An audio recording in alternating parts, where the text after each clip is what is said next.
So guys, for the first step, you're going to get into this screen. Now to get here, you're going to turn off your computer from the power button and then turn it back on again. As soon as it turns on, you're going to turn it off again and then turn it back on again. You want to repeat this 3 times.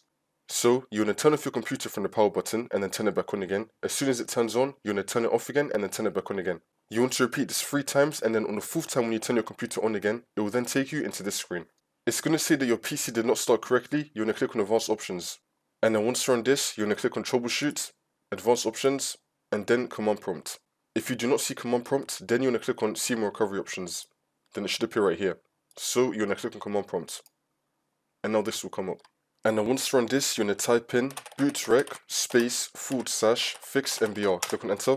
Now you're going to type in bootrec space / fix boot. Click on Enter again. If you get access is denied, just ignore it.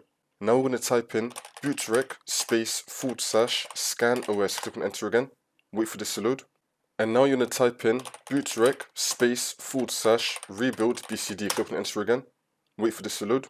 And now we're going to type in sfc space / scan now. Click on Enter again. You know to run this scan as well. Wait for this to load. I'm going to skip the video to when the scan will be fully completed. And now once that's been done, we're now going to type in chkdsk space c : space /f space /r. Click on Enter. You know to run this scan as well. Wait for this to load. And then once that's been done, we're just going to close out of Command Prompt. Now you're going to continue to Windows, and then the problem should be fixed.